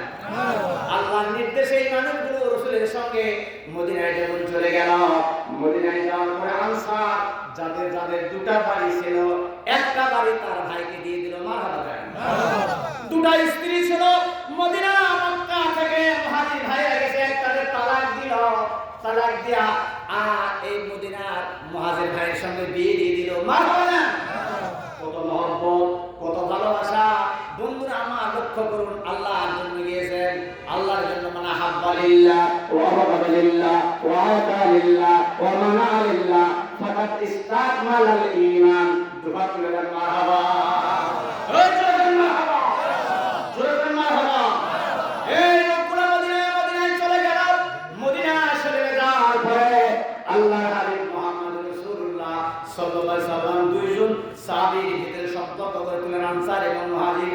এই তখন আনসার মুহাজিরদের ভিতরে এত সুন্দর সম্পর্ক গড়ে তুলেন, তাদের মধ্যে দুইজন সাহাবী, হাতের দিকে তাকান, কয়জন? একজনের নাম মুখস্থ করতে হবে, পকেটে করে নিয়ে আজকে বাড়িতে ওয়াজদের সারা জীবন ওয়াজ শুনলাম, ডান কানে শুনলাম, বাম কানে বার করে দিলাম। আজকে ওয়াজটা শুনবেন, ডান কানে শুনে বাম কানে পাটিশান দিবেন, পকেট করে নিয়ে যাব। রাজি আছি? দুইজন সাহাবী। একটু জোরে বলেন, কয়জন? একজনের নাম হলো সাইদ ইবনে আব্দুর রহমান, আর একজনের নাম হচ্ছে সালাবাতুল আনসারী। মারহাবা দেন। এই মদিনাতে দুইজন সাহাবী, একজন হচ্ছে সাইদ ইবনে আব্দুর রহমান, আর দুই নম্বর হলো সালাবাতুল আনসারী। মারহাবা দেন। এই দুইজনের ভিতরে এত সুন্দর সম্পর্ক তৈরি হলো, আল্লাহর হাবিব মুহাম্মদ রাসূলুল্লাহ সাল্লাল্লাহু আলাইহি ওয়াসাল্লাম তাবুকের যুদ্ধের জন্য তিনি তাবুক যুদ্ধের অভিযানে তিনি তাশরীফ নিলেন। তিনি তাবুকের যুদ্ধে গমন করলেন, রাসূলুল্লাহ ইচ্ছা পোষণ করলেন। তখন ভাই আমার বন্ধুরা, আমার রাসূলের সঙ্গে সাইদ ইবনে আব্দুর রহমান এই তাবুকের যুদ্ধে অংশগ্রহণ করলেন আর বললেন, হে রাসূল, আমার বাড়ি ঘর জায়গা জমি যা আছে সব কিছু দেখার জন্য আমি সাইদ ইবনে আব্দুর রহমান সালাবাতুল আনসারীকে আমি কেয়ারটেকার বানালাম। কেয়ারটেকার চিনেন? বাড়ি ঘর জায়গা জমি সব কিছু দেখবে। আমার ভাইরা, আমার বন্ধুরা, লক্ষ্য করুন, সাইদ ইবনে আব্দুর রহমান রাসূলুল্লাহর সঙ্গে জিহাদের ময়দানে তাবুকের যুদ্ধে অংশগ্রহণ করলেন। রাসূলুল্লাহ জিহাদের ময়দানে চলে গেল। সাইদ ইবনে আব্দুর রহমান তার বাড়ি ঘর জায়গা জমি সব সময় দেখাশোনা করতেন, সব কিছু তিনি মেইনটেইন করতেন। বাড়ির ভিতরে যেতেন, বাজার করে দিতেন, সব কিছু তিনি দেখাশোনা করতেন। একদিন শয়তানের প্ররোচনায় প্ররোচিত হয়ে শয়তানের ধোঁকায় পড়ে তিনি একদিন হঠাৎ করে সাইদ ইবনে আব্দুর রহমানের বাড়ির ভিতরে প্রবেশ করেছে। বাড়ির ভিতরে ঢুকে সাইদ ইবনে আব্দুর রহমানের স্ত্রী, শুনতেছেন? সাইদ ইবনে আব্দুর রহমানের স্ত্রীর হাতটা এরকম ভাবে ধরেছেন, আরো ধরে। সাইদ ইবনে আব্দুর রহমান জিহাদের ময়দানে চলে গিয়েছে।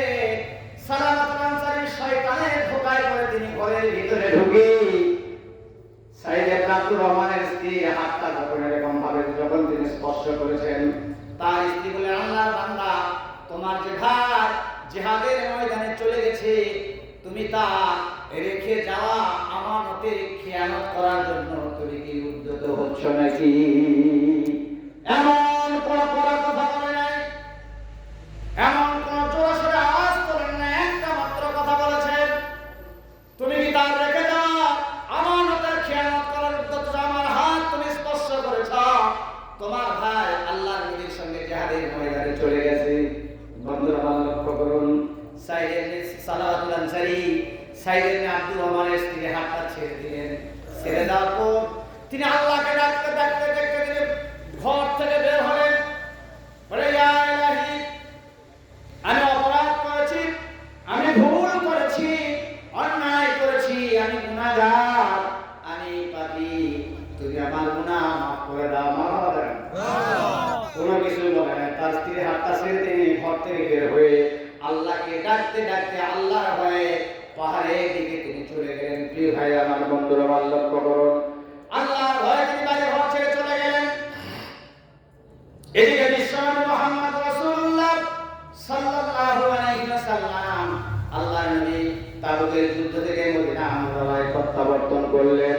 আল্লাহর নবী যখন আসলেন মদিনায়, যখন সাহাবায়ে কেরাম ছিল, সকল সাহাবীরা গাজী ভাইদের জন্য ওয়েলকাম, অভিনন্দন, স্বাগতম জানানোর জন্য তারা রাসূলুল্লাহর সামনে হাজির। মারহাবা। গাজী ভাই যারা আল্লাহর জমিনে যারা দিন প্রতিষ্ঠার জন্য জিহাদের ময়দানে বুকের তাজা রক্ত ঢেলে দিয়ে শাহাদাত বরণ করা, তারা তো শহীদ, আর যারা ফিরে আসে তারা হলো গাজী। মারহাবা। আমার ভাইরা, আমার বন্ধুরা, লক্ষ্য করুন, গাজী ভাইদের ওয়েলকাম দেওয়ার জন্য মদিনার সাহাবীরা চলে গেলেন। আল্লাহর নবীর সাহাবী সাইদ ইবনে আব্দুর রহমান লক্ষ্য করলেন, আমি সকল সাহাবীকে দেখতে পাচ্ছি, কিন্তু আমার ভাই সালাবাতুল আনসারীকে দেখতে পাচ্ছি না, কারণটা কি? তখন তিনি বাড়িতে চলে আসলেন। তার স্ত্রীর মুখে এসব কথাগুলো শুনে তিনি বেরিয়ে পড়লেন খোঁজ করার জন্য। নিজের মায়ের সহোদর ভাই নয়, রক্তের কোনো সম্পর্ক নাই, মদিনার আনসার এবং মুহাজিরদের সম্পর্ক। মারহাবা। কত গভীর সম্পর্ক, একমাত্র আল্লাহর জন্য, রাসূলুল্লাহর জন্য তিনি ঘর থেকে বেরিয়ে পড়লেন সালাবাতুল আনসারীকে খোঁজার জন্য। খুঁজতে খুঁজতে এক জায়গায় দেখা হয়ে গেল। তিনি বললেন, ভাই সালাবা, চলো আমার সঙ্গে, তুমি বাড়িতে চলো। তিনি বললেন, ভাই সাইদ, আমি যে অন্যায় করেছি, অপরাধ করেছি। এই ছেলে, আমি নিষেধ করিনি তোমাকে, গল্প করতে নিষেধ করিনি আমি? ওখানে তো এখানে এখানে ফুসফাস করতেছে কেন? চুপকে বসে থাকতে পারতেছ? আমি কি এনেছি? তেল ডিজেল স্টার্ট করলে ধিক ধিক করে চলবে? চুপচাপ বসে থাকো। তিনি বললেন, ভাই চলো আমার সঙ্গে যেতে হবে। তিনি বললেন, না যাব না, যতক্ষণ পর্যন্ত অপরাধ করেছি, আমি যে পাপ করেছি, আমি যে গুনাহ করেছি, এই গুনাহ যতক্ষণ পর্যন্ত আল্লাহ রাব্বুল আলামিন মাফ করে না দেন, ততক্ষণ পর্যন্ত আমি বাড়িতে প্রত্যাবর্তন করব না। মারহাবা। যতক্ষণ পর্যন্ত আল্লাহ আমার এই গুনাহ মাফ না করবেন, তোমাকে যেতেই হবে। বলে আমি যাব না। যেতে পারি একটি শর্তে, যদি তুমি আমার দুটো হাত পিছনের দিকে রশি দিয়ে বেঁধে একটা অপমানিত গোলামের মতো টেনে টেনে হেসরায়া হেসরায়া বাড়িতে নিয়ে যায়। এই কায়দায় যদি আমার হাত বেঁধে দড়ি ধরে টেনে টেনে তুমি যদি বাড়িতে নিয়ে যাও, আমি যেতে রাজি। কান খুলে শোনো মুসলমান, এই সাইদ ইবনে আব্দুর রহমানের সাথে তার ছোট্ট মেয়ে সালামাতুল আনসারীর ছোট্ট মেয়ে খানসানা ছিল। একথা শোনার সাথে সাথে তিনি পিতার হাত পিছনের দিকে রশি দিয়ে, নিজের বাপের হাত পিছনের দিকে রশি দিয়ে বাঁধলেন। রশি দিয়ে বেঁধে টেনে টেনে গোলামের মতো হেসরায়া হেসরায়া নিয়ে গিয়ে সর্বপ্রথমে হযরত আবু বকরের দরবারে হাজির হয়ে গেছে। বলেন মারহাবা। সাইদ ইবনে আব্দুর রহমান, সালামাতুল আনসারী, ছোট্ট মেয়ে খানসানা, তিনজন হযরত ওমরের দরবারে গিয়ে সালামা করলেন। ভাই সালাম, ভাই ভাই ভাই ওমর, আমি অপরাধ করেছি, অন্যায় করেছি। সাইদ ইবনে আব্দুর রহমান, আমার ভাইয়ের স্ত্রীর হাতটা আমি স্পর্শ করেছি, আমার তওবার কোনো ব্যবস্থা আছে কিনা, কিভাবে মাফ হবে একটু বন্দোবস্ত করে দিন। তওবার বন্দোবস্ত করে দিন, কোন প্রক্রিয়ায় কাজ করলে আল্লাহ মাফ করে দিবেন। মারহাবা। শোনার সাথে সাথে তিনি বললেন, তিনি তলোয়ার বের করেছে। এত রাগী মানুষ ছিলেন হযরত ওমর, যার চেহারা দেখলে শয়তান 6 মাইল রাস্তাতে পালায় যেত। মারহাবা। যে রাস্তা দিয়ে ওমর রাদিয়াল্লাহু তাআলা চলতেন, ওই রাস্তা দিয়ে শয়তানও যেত না। আল্লাহু আকবার। বলে তুমি বেরিয়ে যাও, আমার দরবার থেকে বেরিয়ে যাও, তাছাড়া তলোয়ার দিয়ে তোমার ফায়সালা করা হবে। চলে গেলেন তিনি। আবু বকরের কাছে নরম মানুষ। মারহাবা। একজন নরম, একজন নরম। আল্লাহু আকবার। আবু বকরের কাছে গেলেন, ভাই আবু বকর, তওবার কোনো ব্যবস্থা আছে কিনা, একটু তওবার কথা বলবেন। আমি অপরাধ করেছি, আমি তওবা করতে চাই, কিভাবে তওবা করলে আল্লাহ রাব্বুল আলামিন আমার গুনাহ মাফ করে দিবেন। তিনি শোনার পরে অ্যাভয়েড করলেন, প্রত্যাখ্যান করলেন। বলেন আমার দ্বারা সম্ভব নয়, তুমি চলে যাও, তোমার ব্যবস্থা নাই। তিনিও বের করে দিলেন। বন্ধুরা আমার, এরপরে চলে গেলেন হযরত আলীর কাছে। মারহাবা। আলী রাসূলুল্লাহ কে হন? জামাই হন। সুবহানাল্লাহ। আলীর কাছে চলে গেছেন। হযরত আলী বললেন, ভাই আলী, আমি অপরাধ করেছি, গুনাহ করেছি, আমি তওবা করতে চাই, আমার এই পাপ মাফ হবে কিনা এই কায়দা। আমার ভাই সাইদ ইবনে আব্দুর রহমানের স্ত্রী, আমি হাতটা সুন্দরী স্ত্রীর হাত আমি স্পর্শ করেছি, আমার এই পাপটা, আমার এই গুনাহটা মাফ হবে কিনা বন্দোবস্ত করে দেন। তিনি বলেন, আমার দ্বারা সম্ভব নয়, তুমি এখান থেকে চলে যাও। মারহাবা। ভাই আমার বন্ধুরা, কিং কর্তব্য বিমূঢ় হয়ে গিয়েছেন। তিনজন মানুষ, সাইদ ইবনে আব্দুর রহমান, সালামাতুল আনসারী, ছোট্ট মেয়ে খানসানা, তিনজন সলা পরামর্শ করলো। বলল যে এবার যদি আমরা বিশ্বনবী মুহাম্মদুর রাসূলুল্লাহ সাল্লাল্লাহু আলাইহি সাল্লামের দরবারে যাই, অবশ্যই আল্লাহ নবী আমাদের এই ব্যবস্থা করে দেবেন। মারহাবা। আমার ভাইরা, আমার বন্ধুরা, লক্ষ্য করুন, চলে গেলেন রাসূলুল্লাহর দরবারে। আল্লাহ রাসূলের দরবারে গিয়ে যখন তিনি হাজির হলেন, হাজির হওয়ার সঙ্গে সঙ্গে বিশ্বনবী মুহাম্মদ রাসূলুল্লাহ সাল্লাল্লাহু আলাইহি ওয়াসাল্লামের চেহারার দিকে তাকিয়ে বললেন, সালাত, তোমার চেহারার দিকে আমার দৃষ্টি পড়ার সাথে সাথে, তোমার চেহারা দেখার সাথে সাথে আমি নবী, আমার এই কঠিন জাহান্নামের আগুনের কথা মনে পড়ে গেছে। তিনি বলেন, ইয়া রাসূলুল্লাহ, হে আল্লাহর রাসূল, আমার আব্বা আম্মা আপনার কদম মোবারকে উৎসর্গ হয়ে যাক, আমি তওবা করতে চাই, আমি অপরাধ করেছি, আমি গুনাহ করেছি, আমার এই তওবা মাফ হবে কিনা আপনি মেহেরবানি করে আমার তওবার বন্দোবস্ত করে দেন। আল্লাহর নবী বললেন, তুমি আমার দরবার থেকে বেরিয়ে যাও, তোমার মতো মানুষের তওবা আমার আল্লাহর দরবারে কবুল হবে না। জোরে বলেন নাউযুবিল্লাহ। আমার ভাইরা, আমার বন্ধুরা লক্ষ্য করুন, সালাবাতুল আনসারী কলিজার টুকরা মেয়ে খানসানা যখন তিনি কথা শুনলেন, তিনি বললেন, হে আমার পিতা শুনে রাখুন, হে আমার আব্বা শুনে রাখুন, আজ থেকে তুমি আমার বাবা না, আজ থেকে তুমি আমার পিতা না, যতক্ষণ পর্যন্ত আল্লাহর নবী মুহাম্মদ রাসূলুল্লাহ সাল্লাল্লাহু আলাইহি সাল্লাম সাহাবা কেরাম রাদিয়াল্লাহু তাআলা আলাইহিম আজমাইন ও রাসূলুল্লাহ সাহাবীকে আল্লাহর নবী রাসূলুল্লাহর সাহাবীকে যতক্ষণ পর্যন্ত তুমি খুশি করতে না পারবা, ততক্ষণ পর্যন্ত আমি তোমার আব্বা বলে ডাক দেব না। ভাইরা আমার বন্ধুরা, আমার তাফসীরে এসেছে সালাবাতুল আনসারী চিৎকার করে তিনি বললেন, আল্লাহ তাআলা উমরের কাছে গেলাম, উমর আমারে মারতে চেয়েছে, আবু বকরের কাছে গেলাম, তিনি অ্যাভয়েড করেছেন, আলীর কাছে গেলাম, তিনি আমাকে প্রত্যাখ্যান করেছেন, স্বয়ং বিশ্ব নবী মুহাম্মদ রাসূলুল্লাহ সাল্লাল্লাহু আলাইহি ওয়াসাল্লামের দরবারে গেলাম, আল্লাহ নবী আমাকে তাড়িয়ে দিয়েছেন, তার দরবার থেকে বের করে দিয়েছেন।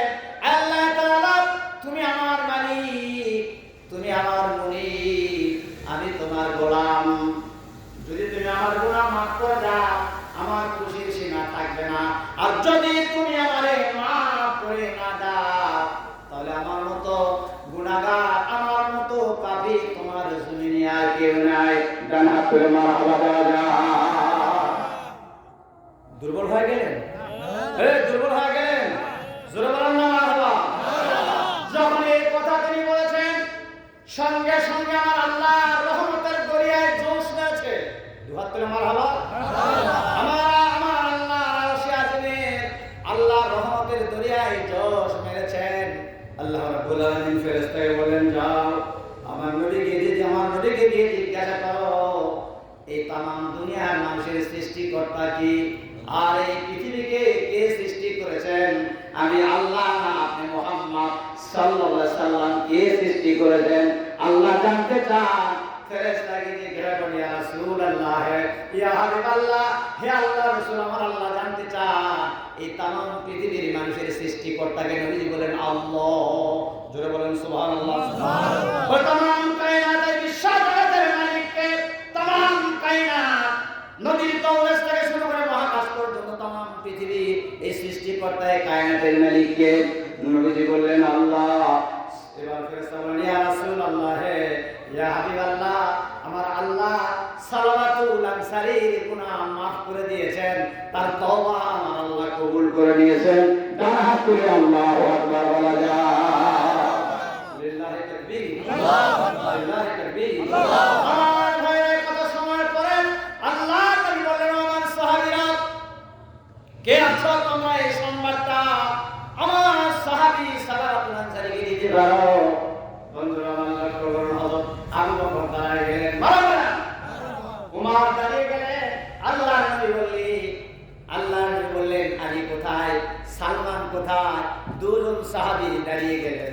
বন্ধুরা আমার লক্ষ্য করুন, দুজন সাহাবী দাঁড়িয়ে গেলেন। নবীজি বললেন, আলী এবং সালমান দুজনে তোমরা আমার সাহাবী সালাবাতুল আনসারী খোঁজার জন্য বের হয়ে যাও। জোরে বলেন মারহাবা। আমার ভাইরা, আমার বন্ধুরা লক্ষ্য করুন,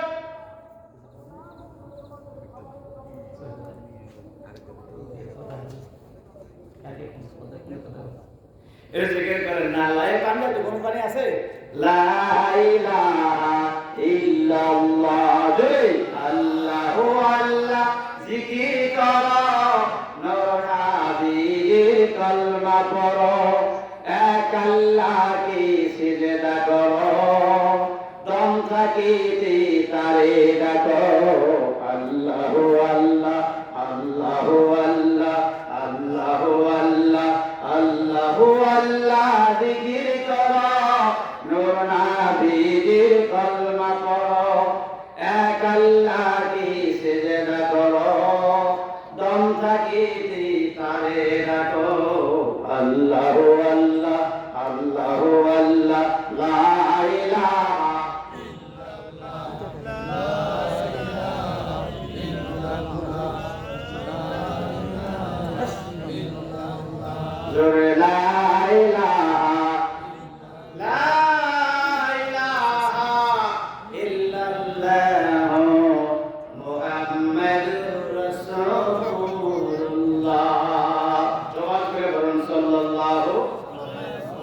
হচ্ছে?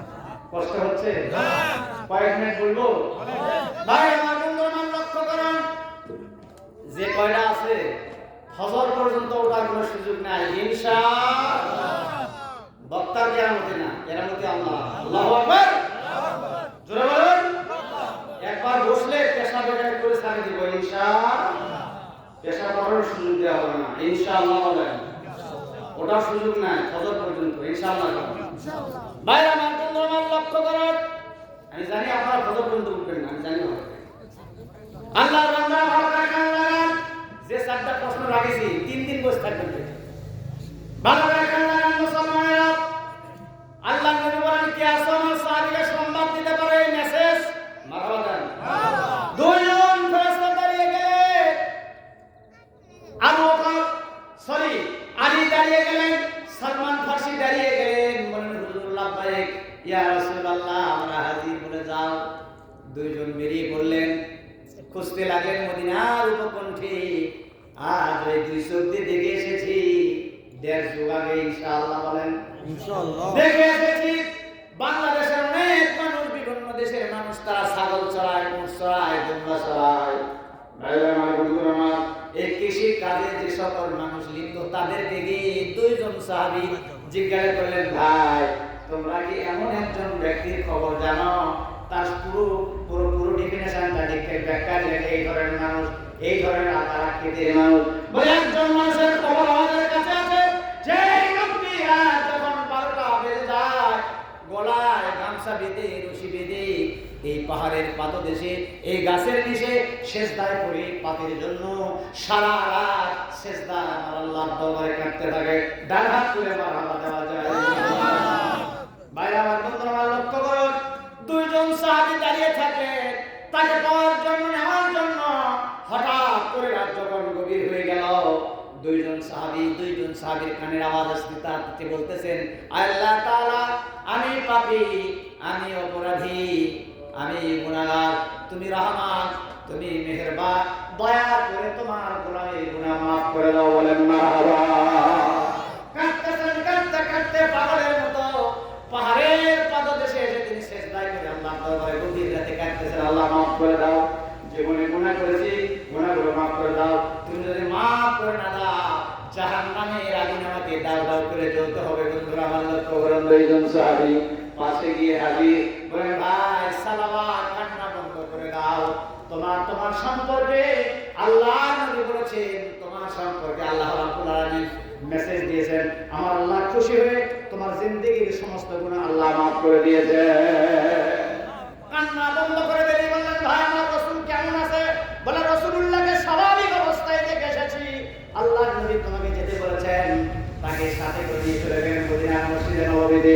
গিয়ে দেখেন হযরত বেলাল রাদিয়াল্লাহু তাআলা আনহু ইকামত বলছেন, আল্লাহু আকবার, আল্লাহু আকবার, আশহাদু আল্লা ইলাহা ইল্লাল্লাহ, আশহাদু আল্লা ইলাহা ইল্লাল্লাহ, আশহাদু আন্না মুহাম্মাদার রাসূলুল্লাহ। হাইয়া আলাস সালাহ, হাইয়া আলাস সালাহ, হাইয়া আলাল ফালাহ, হাইয়া আলাল ফালাহ। আল্লাহু আকবার, আল্লাহু আকবার, লা ইলাহা ইল্লাল্লাহ। জোরে বলেন মারহাবা। হযরত বেলাল ইকামত বলছেন। বন্ধু আমার, প্রথম তারা সর্বশেষ কাতারে দাঁড়িয়ে গেলেন আল্লাহর হাবিব নবী মুহাম্মদ রাসূলুল্লাহ। হুজুর মসজিদ জামাতের নামাজের মুসাল্লায় হুজুর দাঁড়িয়ে গেছেন। সূরা তাকাসুর দিয়ে বিশ্ব নবী এবং ফজরের নামাজ স্টার্ট করেছেন। ডান হাত তুলে আল্লাহু আকবার বলা যায়। আলহাকুমুত তাকাসুর হাত্তা যুরতুমুল মাকাবির কাল্লা সাওফা তা'লামুনা সুম্মা কাল্লা সাওফা তা'লামুন। আল্লাহু আকবার। যে ভাইরা আল্লাহর নবী তেলাওয়াত করছে তারা পিছনের কাতারে দাঁড়িয়ে গেছে। যখন নবী বললেন আলহাকুমুত তাকাসুর, বিশ্ব নবী যখন এই আয়াতে কারিমা তেলাওয়াত করলেন, তিনি আল্লাহু আকবার বলে তিনি একটা ধ্বনি দিলেন।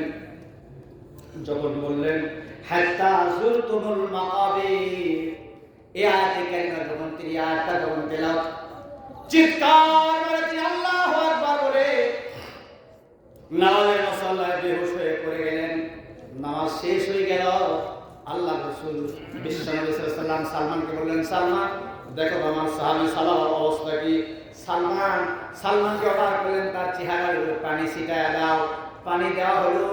এরপরে সালমান বলেন, ইয়া রাসূলুল্লাহ, ইয়া হাবিবাল্লাহ, আপনার সাহাবী সালাবাতুল আনসারী আমার আল্লাহর ডাকে সাড়া দিয়ে দুনিয়া থেকে বিদায় হয়ে গেছে।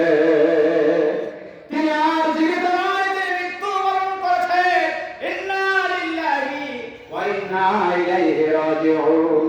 আল্লাহু আকবার। মৃত্যুর সংবাদ চতুর্দিকে ছড়িয়ে পড়ল। শুনতেছেন? মৃত্যুর সংবাদ চতুর্দিকে ছড়িয়ে পড়ল। এমনকি তার পরিবার টুকরা মেয়ে খামসানার কান পর্যন্ত চলে গেল। তার বাপ দুনিয়া থেকে বিদায় হয়েছে, মৃত্যুবরণ করছেন। তার বাবার মৃত্যুর খবর শুনে তিনি রাসূলুল্লাহর দরবারে ছুটে গেলেন। আব্বা আব্বা বলে তিনি চিৎকার করছিলেন। তিনি বলেছেন, তোমার আর আব্বা করে ডাকবো না, ঠিক কি না? বন্ধুরা আমার লক্ষ্য করুন, চিৎকার করে তিনি আব্বা আব্বা বলে ডাকছেন। আল্লাহর নবী শোনার পরে বললেন, খামসানা তোমার কান্না বন্ধ করো, তোমার কান্না আমি সহ্য করতে পারবো না। আমি ঘোষণা করছি, আমি যদি তোমার আব্বা হয় আর আয়েশা যদি তোমার মা হয়, তুমি রাজি কি না? ছোট্ট মেয়ে কেঁদে কেঁদে বলেন, ইয়া রাসূলুল্লাহ, আপনি যদি আমার আব্বা হন, আয়েশা যদি আমার মা হয়ে যায়, আমি রাজি আছি। জোরে বলুন সুবহানাল্লাহ।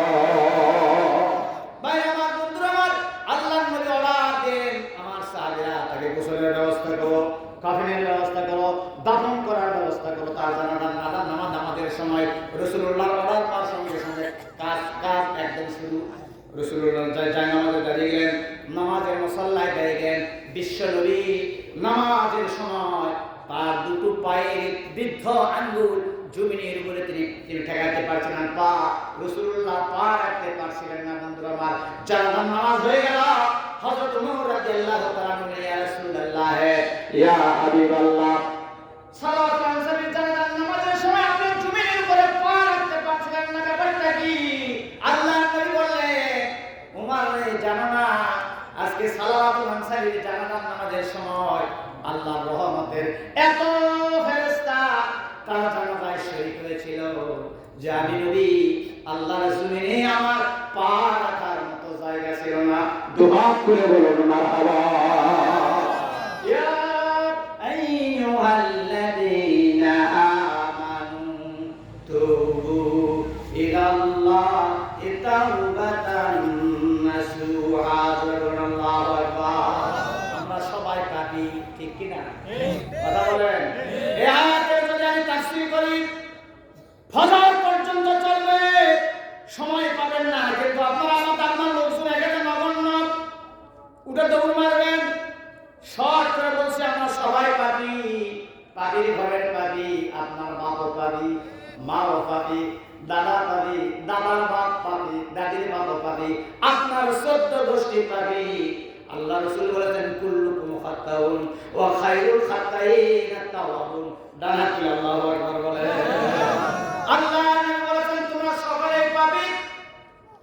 পাপীদের ভিতরে সবচাইতে উত্তম মানুষ হলো তারা যারা গুনাহ করার পরে আমার আল্লাহর কাছে তওবা করে। জোরে বলেন সুবহানাল্লাহ।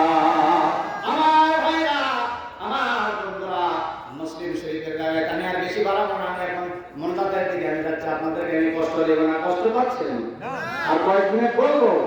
আল্লাহ বলেন মুসলিম শরীফের গায়ে, ইয়া আইয়ুহান নাস, আল্লাহ রাসূল বলেন, হে দুনিয়ার মানব সকল, তুবু ইলাল্লাহ, তোমরা আল্লাহর কাছে তওবা করো, ওয়াস্তাগফিরুহু, ওই আল্লাহর কাছে তোমরা মাফ চাও। নবীজি বলেন, ফাইন্নী আতুবু ইলাইহি ফি কুল্লি ইয়াউমিন মিয়াতা মাররা। আল্লাহ নবী বলেন, তার কারণ হলো আমি নবী দিনের ভিতরে আমার আল্লাহর কাছে আমি 100 বার তওবা করি। জোরে জোরে বলেন মারহাবা। আমরা কয়বার তওবা করি? প্রত্যেক ফজরের নামাজের পরে ইমাম যখন সালাম ফিরাবে, আসসালামু আলাইকুম ওয়া রাহমাতুল্লাহ, আসসালামু আলাইকুম ওয়া রাহমাতুল্লাহ, আল্লাহু আকবার, আস্তাগফিরুল্লাহ, আস্তাগফিরুল্লাহ, আস্তাগফিরুল্লাহ। ফজরের নামাজে কারা কারা করবেন এই তওবা? হাত তুলে দেখান। কারা কারা করবেন? রাজি আছেন ইনশাআল্লাহ? রাজি আছেন ইনশাআল্লাহ?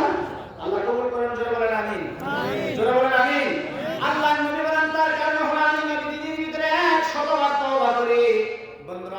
শেষের দিকে চলে আসছি, আর বাড়াবো না, আমি ওনাদের দিকে যাবো। আম্মুল মুমিনিন আম্মা ইসা সিদ্দিকা রাদিয়াল্লাহু তাআলা আনহা বিশ্ব নবী সাল্লাল্লাহু আলাইহি ওয়াসাল্লামের ব্যাপারে বলেছেন, তিনি রাতে রাসূলুল্লাহ এত ইবাদত করতেন, মারহাবা দেন, মারহাবা।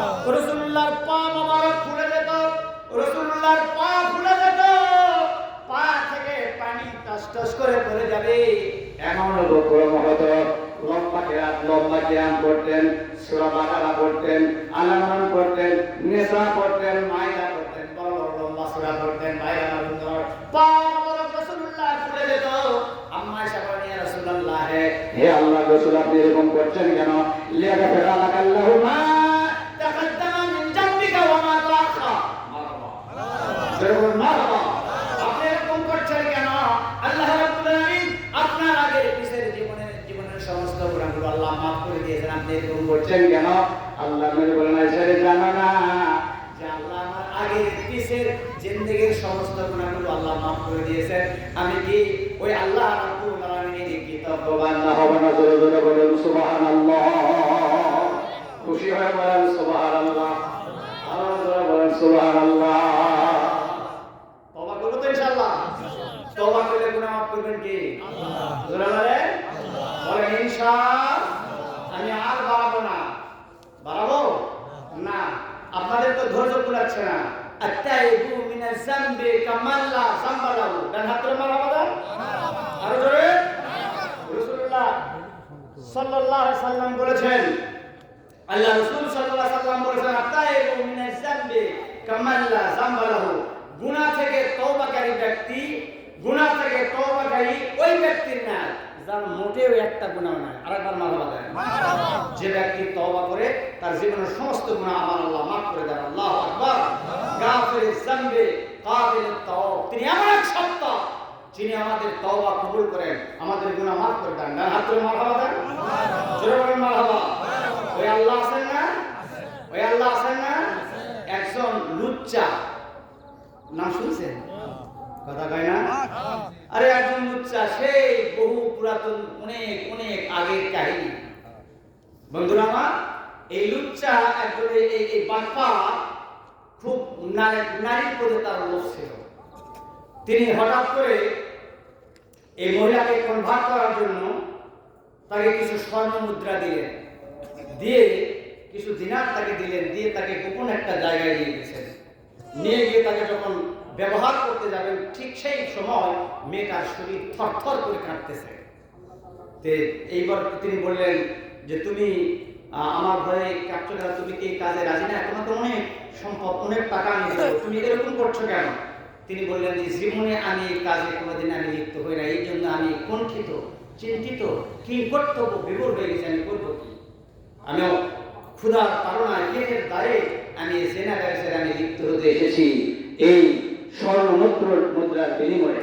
তখন এই লোকটা তাকে ছেড়ে দিলেন, তওবা করলেন, যা এই টাকা সব তোমার, আমি তোমার সঙ্গে আর জেনা ব্যবসায় লিপ্ত হব না, আমি আল্লাহর কাছে তওবা করছি। ওই রাতেই লোকটা মৃত্যুবরণ করে। মৃত্যুর পরে সকালবেলা দেখা গেল তার ঘরের দরজায় লিখে দেওয়া হয়েছে যে এই লোকটাকে আল্লাহ তাআলা মাফ করে দিয়েছেন। ডান হাত তুলে মারহাবা দেন, আরো জোরে বলেন মারহাবা। তাইবু মিনাজ যামবি কামাল্লা যামবালাহু, আল্লাহু আকবার। আমার ভাই, আমার বন্ধুরা, আমি আর বাড়াবো না, ধৈর্য সত্যি আপনাদের ঘটাবো না। আমি মাদের ব্যাপারে বলেছেন আমার ভাইজান, তাই নাকি? আমার ভাইজান বলেছেন মা বোনদের ব্যাপারে, মা বোনদের জান্নাতে যাওয়া আমার আল্লাহ রাব্বুল আলামিন সহজ করে দিয়েছেন। মারহাবা দেন। আমার মায়েরা, আমার বোনেরা, একটি হাদিস আপনাদের জন্য যথেষ্ট।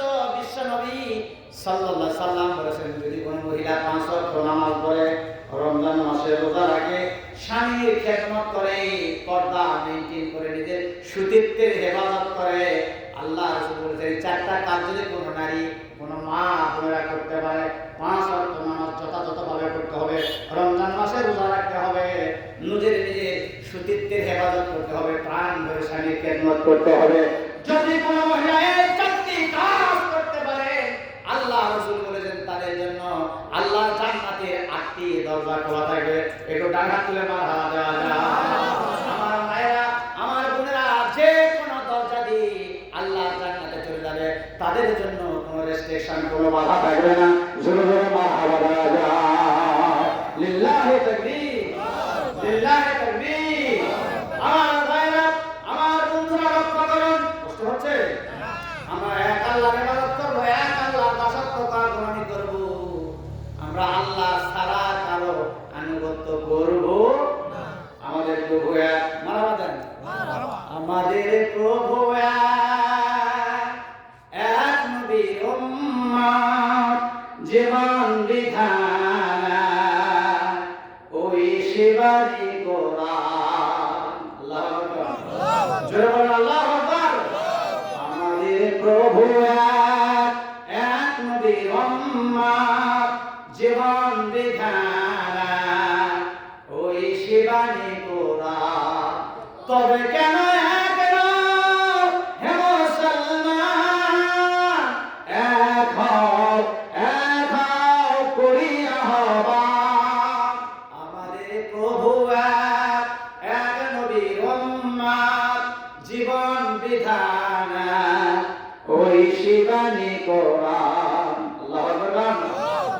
বাইতুল্লাহ, মদিনা শরীফ, উহুদ পাহাড়, বদরের মাজার, একটা তো জীবন আর মরণ তো একবার, একটা তো জীবন আর মরণ তো একবার।